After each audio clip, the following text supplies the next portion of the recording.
di dalam ayat ini, Pak. Jadi seolah-olah, Pak, Islam dan Al-Quran itu mengingatkan kita bahwa setiap orang dalam lingkup keluarga itu harus peka terhadap apa? Terhadap kondisi psikologis yang dihadapi oleh keluarga tersebut. Jadi jangan masa bodoh. Emang benar kalau anak kita nih udah nikah sama orang lain, ya dia harus urus segala permasalahan dia. Kita sebagai orang tua udah gak mau ikut campur. Emang benar. Tapi sekali lagi, Islam itu adalah agama yang ada di posisi tengah. Maksudnya gimana, Pak? Terlalu mencampurin urusan rumah tangga anak gak bagus, tapi terlalu cuek sama urusan rumah tangga anak juga gak bagus. Nah, kita harus ada di tengah-tengah. Jangan terlalu mencampuri, tapi ketika kita ngeliat rumah tangga anak kita, rumah tangga keluarga kita bermasalah, buru-buru ambil peran di situ. Gitu, artinya kita sebagai orang tua nggak tutup mata gitu, harus peka. Walaupun anak kita nggak cerita, tapi kan kita tahu bagaimana keadaan anak kita, kondisi anak kita, apakah dia bermasalah apa enggak. Ini kan sebagai jadi gambaran bahwa ada Islam, Al-Quran, Pak, mengingatkan kita setiap orang dalam lingkup keluarga itu harus peka terhadap apa? Hubungan rumah tangga orang-orang yang masuk kategori yang kita peduli sama dia. Begitu, jangan masa bodoh gitu. Dan jadi pertanyaan selanjutnya, apa yang sebenarnya atau yang harus kita lakukan ketika kita melihat rumah tangga anak kita, saudara kita udah mulai gonjang-ganjing, kan begitu? Maka Islam itu mengajarkan solusi yang diberikan Al-Quran. Yang pertama yaitu Beli waktu dan tempat dipersilahkan. Sallu ala Nabi sallallahu ala Muhammad. Allahumma sholli wa sallim wa barik alaihi wa ala alihi.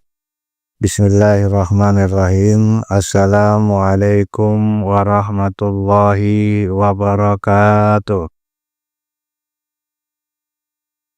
Alhamdulillahilladzi an'ama ni'matal iman wal islam.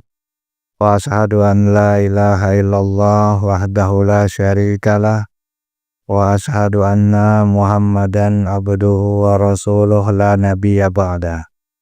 Allahumma sholli wa sallim wa barik ala sayyidina Muhammadin wa ala alihi wa sahbihi ajma'in, amma ba'du. Allahumma rabbi shrah li sadri wa yassir li amri wa hlul 'uqdatam min lisani yafqahu qawli. Allahumma arinal haqqa haqqan warzuqna ittiba'ah wa arinal batila batila warzuqna ijtinabah. Alhamdulillah, puji beserta syukur marilah sama-sama kita panjatkan kehadirat Allah Subhanahu wa Ta'ala yang telah memberikan kepada kita nikmat sehat, hidayah dan taufiknya sehingga kita bisa melanjutkan kajian tafsir Al-Quran yang insyaallah kita melanjutkan yaitu surah An-Nisa ayat ke-35. Dan begitu juga salawat beserta salam tidak lupa marilah kita limpah curahkan kepada Nabi kita Muhammad sallallahu alaihi wasallam. Para bapak yang saya hormati dan mudah-mudahan Allah memuliakan, di ayat ke-35 ini Allah Subhanahu wa Ta'ala berfirman, A'udzubillahi minasyaitonir rajim.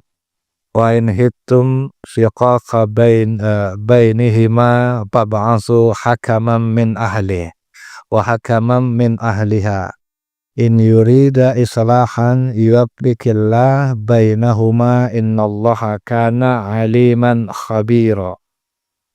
Wa in hiftum, dan jika kamu khawatir, shiqaqa bainihima, yaitu khawatir akan terjadi persengketaan antara keduanya, maksudnya pasangan suami istri, fab'as, maka utuslah, hakaman min ahlihi wa hakaman min ahliha, yaitu hakim atau juru damai dari pihak keluarga laki-laki dan juga seorang hakim yaitu pihak damai dari pihak perempuan.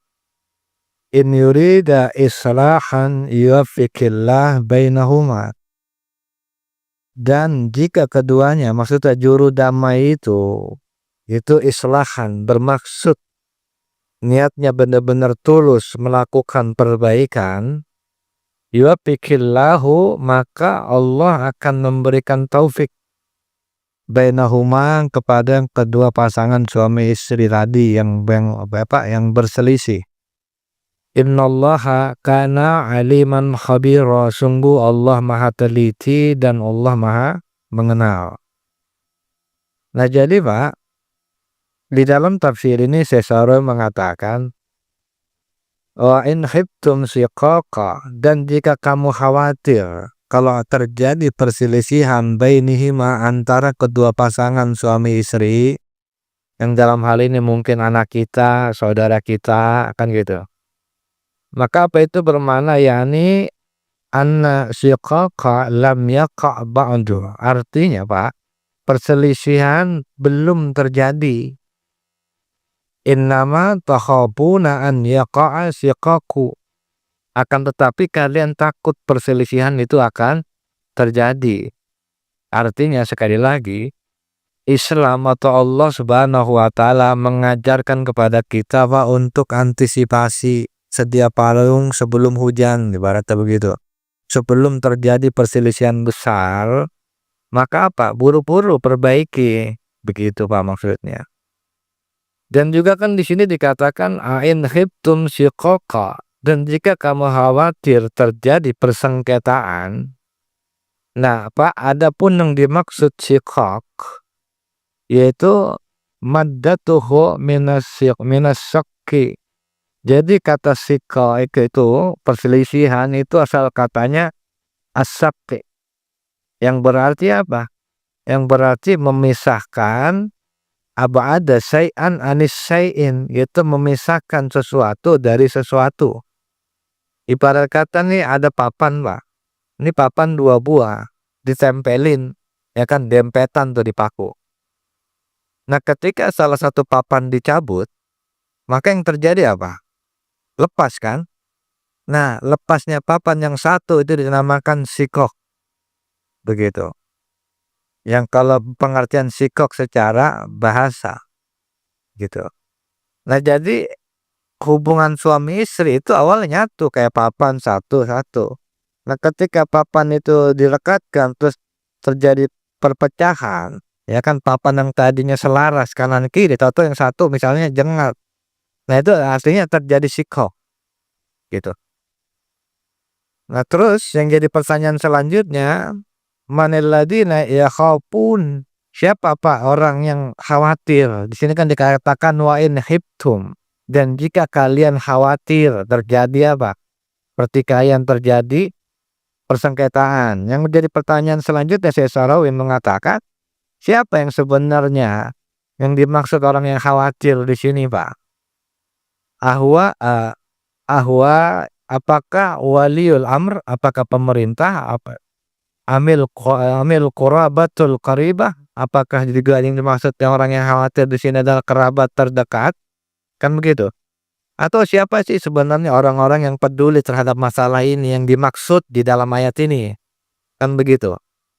Nah adapun Pak yang dimaksud wa in khiftum, dan jika kamu khawatir, yang dimaksud kamu khawatir di sini, Syekh mengatakan ayun nasil ladzi tahammuhum hadhil mas'alah. Jadi setiap orang yang memiliki kepedulian terhadap keluarga tersebut. Kayak contoh, kita memiliki kepedulian terhadap keluarga anak kita, ya kan?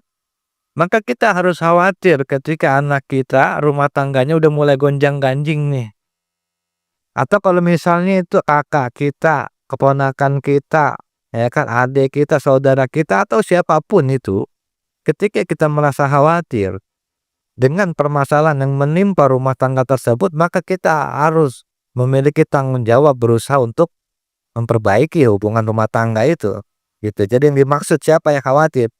Ya siapa aja kalau kata Syekh Sarawi, bagi orang yang merasa bertanggung jawab terhadap apa Pak? Kepedulian terhadap rumah tangga tersebut, gitu. Dan juga di dalam ayat ini Pak, jadi seolah-olah Pak, Islam dan Al-Quran itu mengingatkan kita bahwa setiap orang dalam lingkup keluarga itu harus peka terhadap apa? Terhadap kondisi psikologis yang dihadapi oleh keluarga tersebut. Jadi jangan masa bodoh. Emang benar kalau anak kita nih udah nikah sama orang lain, ya dia harus urus segala permasalahan dia. Kita sebagai orang tua udah nggak mau ikut campur. Emang benar. Tapi sekali lagi, Islam itu adalah agama yang ada di posisi tengah. Maksudnya gimana, Pak? Terlalu mencampurin urusan rumah tangga anak nggak bagus. Tapi terlalu cuek sama urusan rumah tangga anak juga nggak bagus. Nah, kita harus ada di tengah-tengah. Jangan terlalu mencampuri, tapi ketika kita ngeliat rumah tangga anak kita, rumah tangga keluarga kita bermasalah, buru-buru ambil peran di situ. Gitu artinya kita sebagai orang tua nggak tutup mata gitu. Harus peka.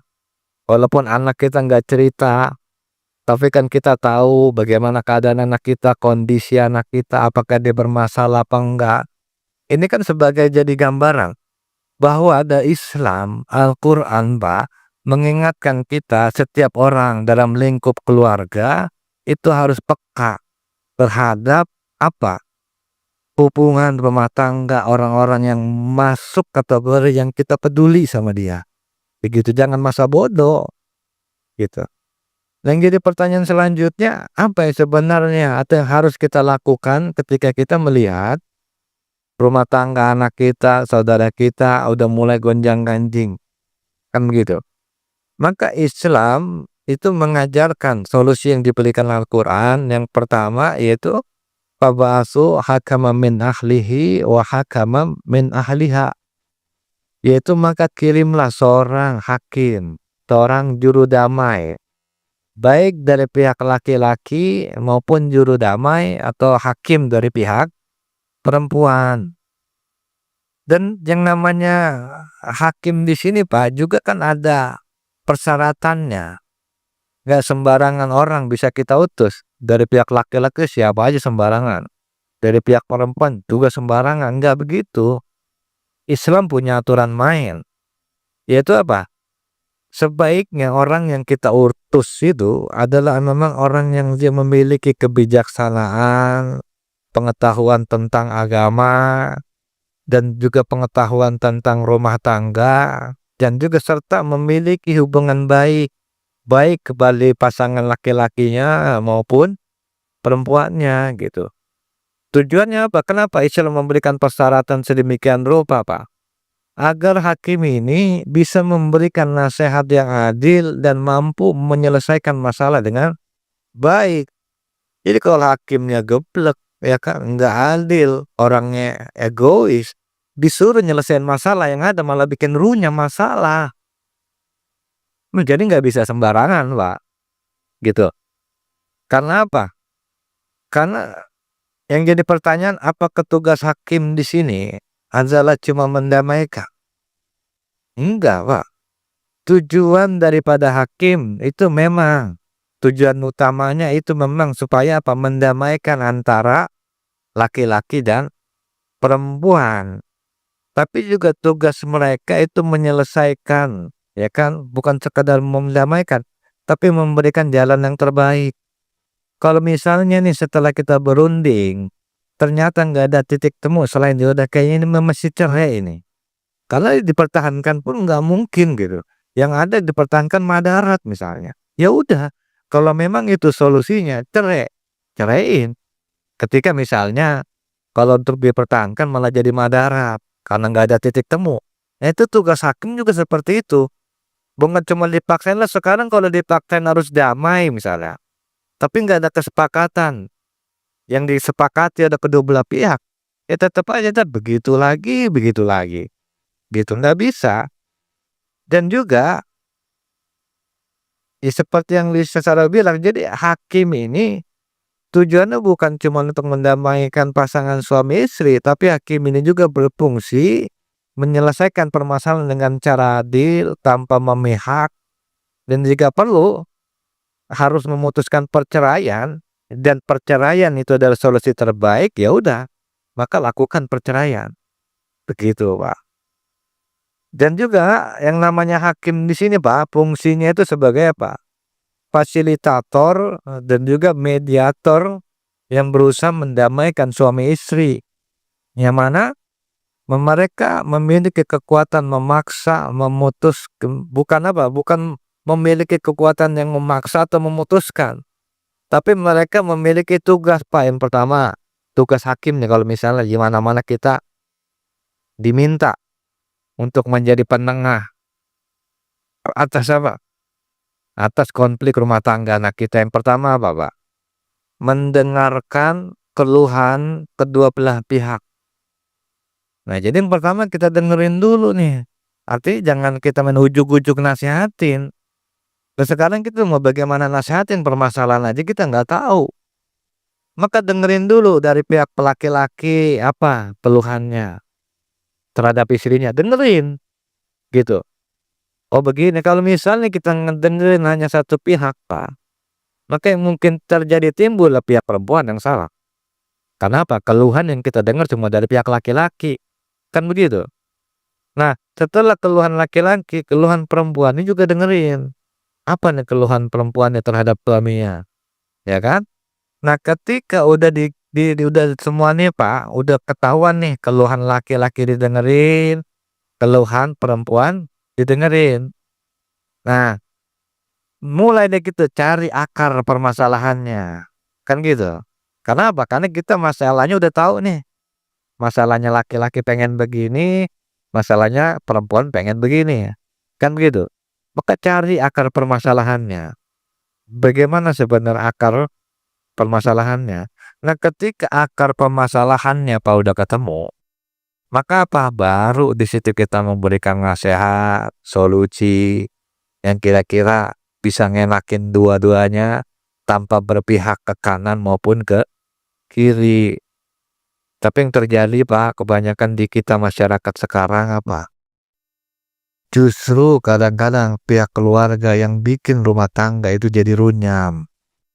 Yang sebenarnya antara suami istri itu masih bisa bertahan, tapi karena pihak orang tua, abang, ipar, yang tadinya dia masih bisa bertahan sebenarnya jadi cerai.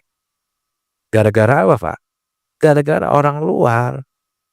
Nah, Islam itu nggak mengajarkan kepada gitu, kalaupun ada pihak luar yang mencoba masuk ke dalam rumah tangga orang, itu harus benar-benar dipastikan bahwa tujuannya itu memberikan solusi terbaik, yaitu mendamaikan antara kedua belah pihak, yaitu istri maupun suami. Karena apa, Pak? Karena misi terbesar daripada Rasulullah, daripada Islam, dan daripada Allah, itu pengen supaya kita ini bersatu. Makanya kan di apa, Pak? Di hadapan iblis itu kan setiap ibaratnya setiap setan itu kan, Pak, setoran istilahnya, Pak, prestasi. Apa lo?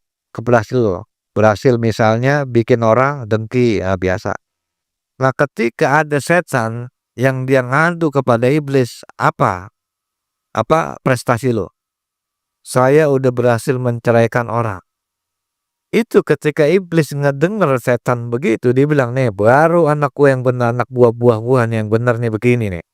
Artinya prestasi tertinggi setan, ya kan, itu adalah apa, Pak? Ketika dia berhasil menceraikan antara pasangan suami istri, begitu. Dan juga di sini dikatakan, Pak, in yurida islahan yuwaffiqillah bainahuma. Jika keduanya, maksudnya juru damai itu bermaksud mengadakan perbaikan, niscaya Allah yuwaffiqillah, niscaya Allah akan memberikan taufik bainahuma kepada suami istri. Nah, artinya, Pak,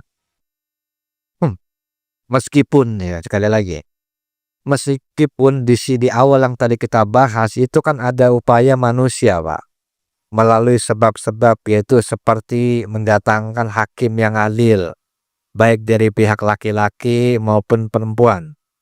Tapi pada akhirnya, Pak, ya kan? Pada akhirnya tetap hasilnya, ya kan, itu berada di tangan Allah Subhanahu wa Ta'ala gitu. Jadi nggak bisa yang namanya hasil itu tetap ada di tangan Allah Subhanahu wa Ta'ala. Maksudnya gimana, Pak? Di sini kan dikatakan apa? Yuwaffiqillah, dan Allah akan memberikan taufik.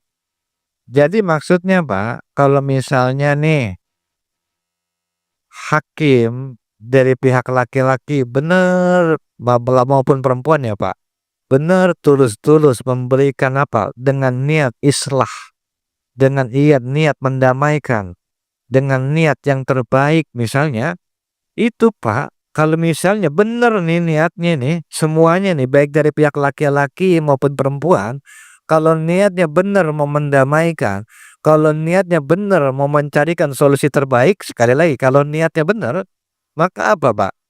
Allah akan memberikan taufik kepada siapa Pak? Kepada kedua pasangan suami istri tadi. Nah yang jadi pertanyaan apa sih Pak yang dimaksud taufik?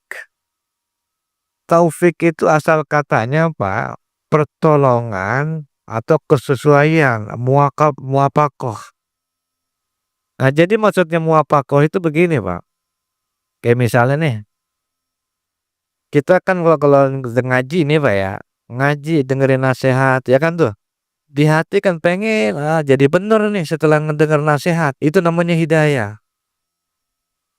Ketika kita mendengar kajian, kita ada pengen berubah atau pengen sesuai dengan apa yang sedang dikaji. Nah, prakteknya apakah kita bisa melakukan apa yang kita inginkan, itu namanya taufik, kesesuaian. Artinya, kesesuaian antara keinginan kita dengan kenyataan.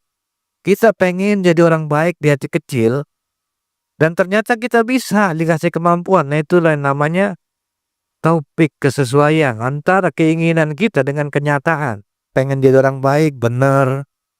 Pengen bisa sholat berjamaah, nggak pernah tinggal, bener bisa.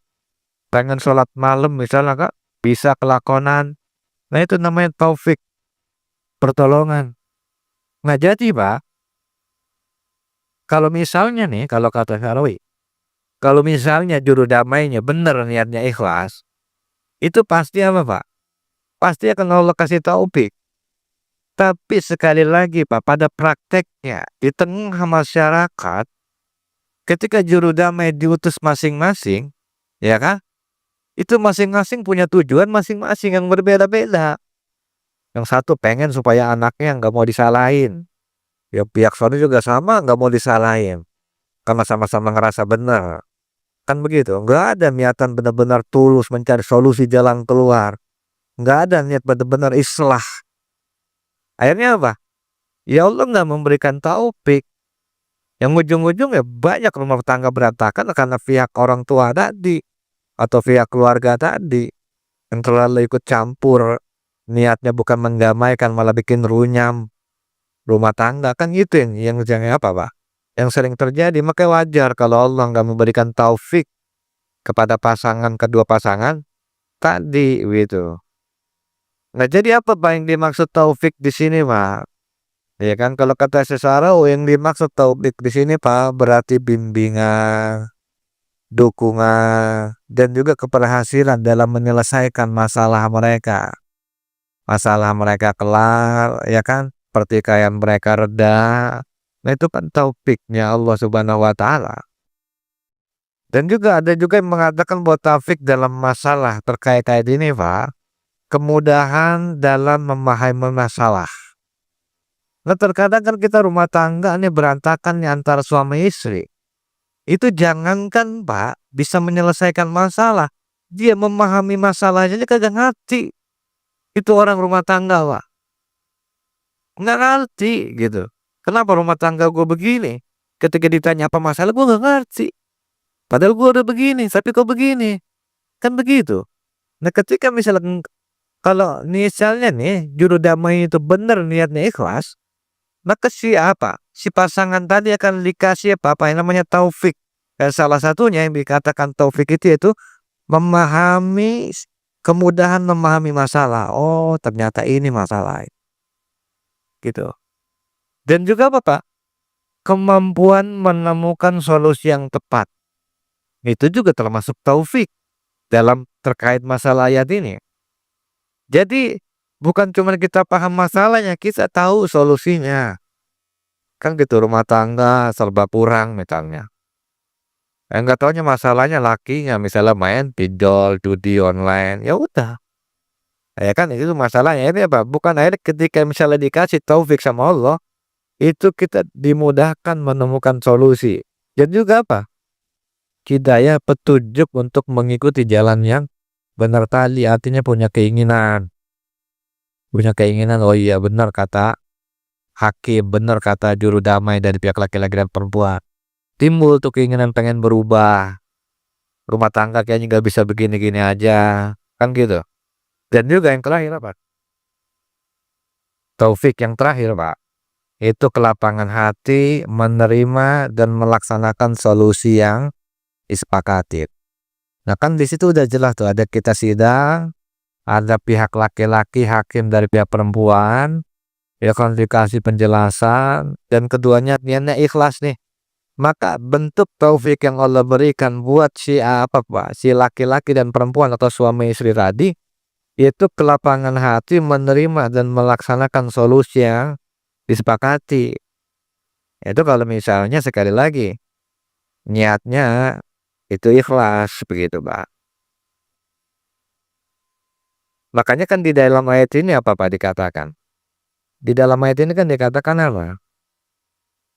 In yurida islahan yuwaffiqillahu bainahuma. Jika mereka ingin berdamai, yuwaffiqillahu bainahuma, maka Allah akan memberikan taufik kepada keduanya. Allah di dalam ayat ini nggak bilang apa Pak? Jika kali mereka ingin berdamai, maka mereka akan berhasil mendamaikan. Allah nggak bilang gitu. Sekali lagi, jika ya kan, jika juru damai pengen mendamaikan, ya kan, ingin mendamaikan, Allah nggak bilang maka juru damai itu akan bisa mendamaikan atau akan berhasil mendamaikan. Kan Allah nggak bilang begitu. Tetapi apa Allah bilang? Jika mereka ingin berdamai, ya kan, maka Allah yang akan memberikan taufiknya. Artinya apa Pak? Artinya Pak, keberhasilan mendamaikan pasangan itu Pak, bukan berhasil dari kecerdasan kita. Bukan berangkat daripada kemampuan manusia yaitu hakim, bukan. Kalaupun pada akhirnya misalnya nih kita sebagai hakim, terus bisa menyelesaikan masalah suami istri yang konflik, dan itu berhasil, maka jangan sombong. Itu bukan karena kita, akan tetapi karena memang Allah Subhanahu wa Ta'ala memberikan taufik kepada pasangan suami istri tadi, begitu Pak.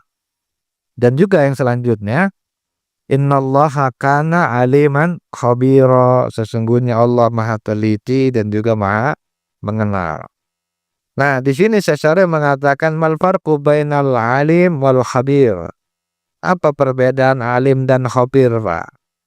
Nah, jadi Pak, alim itu berarti mengetahui secara umum. Jadi ilmu yang bisa diperoleh orang lain melalui dari informasi luar, itu yang termasuk alim, belajar. Sedangkan khabir berarti apa Pak? Kalau di kita itu ilmu yang berangkat daripada pengalaman yang mendalam. Itu bukan dari kita dari luar. Tapi benar-benar ilmu dari pengalaman dan itu diperoleh langsung dari pengalaman yang nyata kalau di diri kita.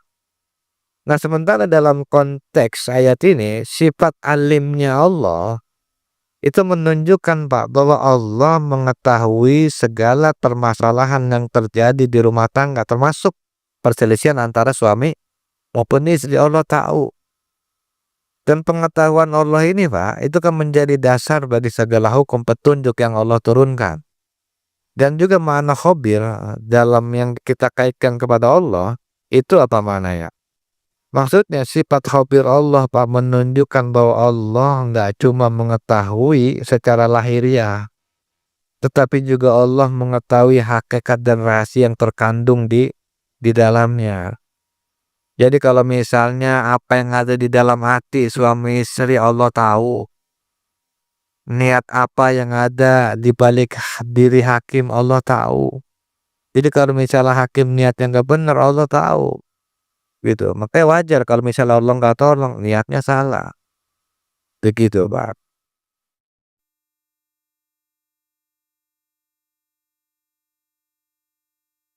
Nah, Pak, pengetahuan yang mendalam ini, Pak, kan kita tahu tuh bahwa Allah itu alimun khabir.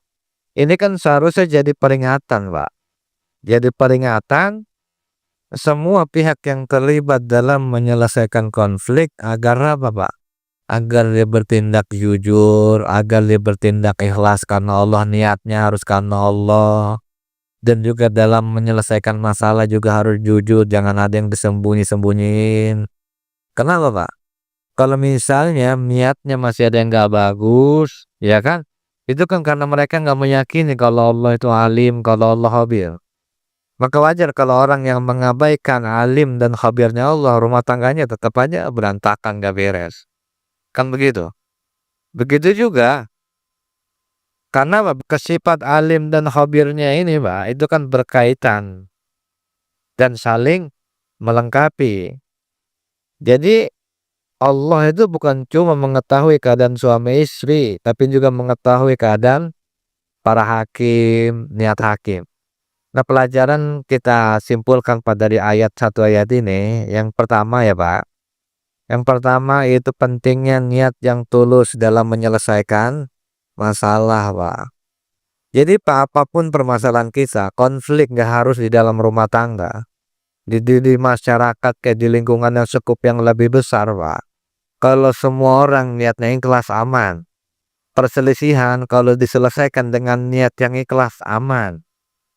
Bahkan Pak, kalau misalnya nih sebenarnya nggak ada perselisihan, itu perselisihan bisa timbul, Pak. Kapan? Ketika nggak ada niat ikhlas. Contoh misalnya nih ya, contoh.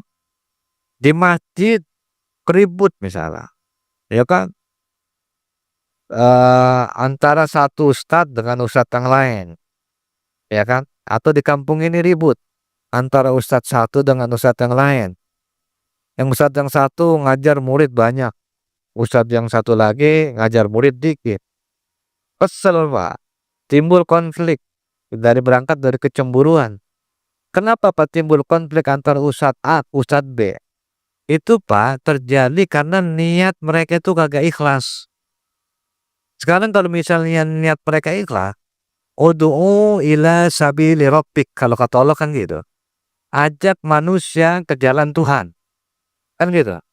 Kalau sekarang misalnya murid saya dikit, murid dia banyak, ya nggak ada masalah, dia ngajak ke jalan Tuhan, saya juga sama. Cuman kan nggak harus melalui saya ajak orang ke jalan Tuhan, ya kan? Kalau misalnya niatnya ikhlas nih ngajak manusia ke jalan Tuhan, kan nggak harus dari saya, justru kita lebih ringan. Kenapa? Karena orang yang lewat dia menuju jalan Tuhan lebih banyak, lebih sedikit, artinya beban kita kan lebih ringan. Tetapi kenapa tak terjadi ribut? Mereka, Pak, nggak ud'u ila sabili rabbik. Tetapi apa? Ajak manusia ke jalan supaya ngormatin gua, supaya muliain gua. Kan begitu, itu yang terjadi. Akhirnya apa? Ketika dia lebih banyak muridnya, ustadz itu lebih kesal, kecewa. Karena apa, Pak? Karena niatnya salah. Jadi namanya niat yang baik itu bukan cuma menyelesaikan masalah. Dan bahkan sesuatu kalau nggak ada niat yang baik, jadi masalah itu. Begitu, Pak. Dan juga peranan Allah dalam memberikan petunjuk dan keberhasilan. Jadi Pak, ayat ini mengingatkan kita bahwa meskipun kita berusaha keras, ya kan, dalam menyelesaikan masalah, tetap aja Pak, keputusannya, hasil akhirnya ada di tangan Allah. Contoh, Nabi Musa itu diutus nasehatin bapaknya, atau dalam riwayat lain mengatakan bukan bapaknya tetapi pamannya, itu dinasehatin dengan cara lemah lembut. Tapi apa yang terjadi, Pak? Nasihat Nabi Ibrahim ditolak. Ya kan? Padahal caranya udah bagus tuh. Tapi ditolak. Musa. Begitu juga Musa dan Harun diutus kepada Fir'aun supaya nasihatin dengan apa? Qaulan layyina. Perkataan lemah lembut. Tapi hasilnya apa? Gagal. Gitu. Artinya apa, Pak? Artinya Allah cuma ngajarin lu fokus pada proses yang baik menurut Allah. Ibrahim nasihatin bapak lu biar benar dengan cara yang baik misalkan. Masalah hasil urusan gua. Musa begitu juga, nasihatin Firaun dengan qaulan layyina. Masalah hasil urusan gua. Kan gitu. Artinya sebenarnya Pak, Islam ini adalah agama proses. Artinya kita diajarkan supaya fokus pada proses yang baik menurut Allah, jangan pada hasil yang terbaik menurut kita. Kayak dagang nih. Kita kan yang diajarin sama Allah dari dagang apa Pak? Proses. Jangan ngurangin timbangan, jangan curang, jangan nutupin yang jelek. Masalah hasilnya urusan Allah itu mah. Kan begitu. Mau untung berapa kayak yang jelas Allah kasih untung. Cuman dalam prosesnya harus benar. Begitu juga dalam beribadah, jalanin proses yang baik, syarat rukunnya. Masalah nanti apakah ibadah kita diterima, urusan Allah. Kan begitu. Dan juga Pak, pelajaran selanjutnya itu berbicara tentang keadilan dan kesetaraan dalam menyelesaikan konflik. Ya artinya, kayak tadi kan pihak antara laki-laki maupun perempuan, itu harus adil, ya kan, harus bijaksana. Karena apa Pak? Karena dalam konflik atau masalah kita harus memastikan bahwa nggak ada pihak yang dizolimin, nggak ada pihak yang disalahkan. Dan juga pentingnya peran keluarga dalam menjaga keharmonisan rumah tangga. Jadi Pak ayat ini juga berbicara atau menunjukkan pentingnya peran apa? Peran keluarga dalam menjaga keharmonisan rumah tangga. Jangan sampai kayak kita nih Pak, terutama sebagai orang tua ya. Sebagai orang tua itu terlalu ikut campur sama urusan anak. Apalagi misalnya ya, anak mau dibawa lakinya kagak boleh, misalnya. Lah, kalau anak mau dibawa lakinya itu udah hak lakinya. Karena apa? Bahkan kita udah menyerahkan peralihan daripada diri kita kepada lakinya. Jangan terus ngerasa memiliki. Justru kita sebagai orang tua udah lepas tanggung jawab. Karena perwalian itu ada di pihak laki-laki. Maka kalau misalnya pihak laki-laki ya kan membawa, ya udah. Karena pihak laki-laki itu lebih apa harus ditaatin. Udah ketimbang kita udah bukan siapa-siapa, dalam arti nggak memiliki kekuasaan penuh udah. Gitu. Terkadang kan orang tua nggak sadar. Anak mau dibawa lakinya kagak boleh. Padahal kan Allah kenapa Pak Allah ngarahin supaya ikut lakinya? Karena lakinya yang akan akan lebih lama menemani hidup dia ketimbang orang tuanya. Ya kan? Karena lakinya itu akan lebih lama menemani hidup dia ketimbang kita ini sebagai orang tuanya. Jangan sampai apa? Anak kita rebut dari lakinya, kita mati jadi janda.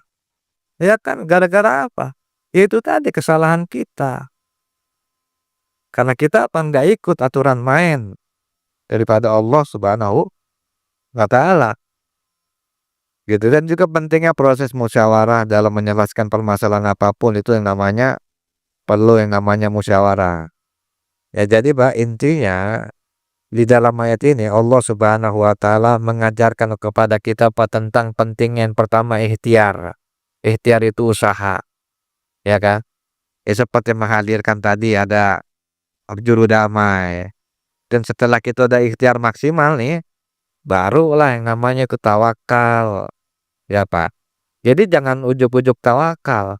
Tawakal itu Pak baru ada kapan? Ketika kita udah berada di puncak ikhtiar. Kita ikhtiar udah maksimal nih. Nah baru tawakal, jangan ujuk-ujuk tawakal.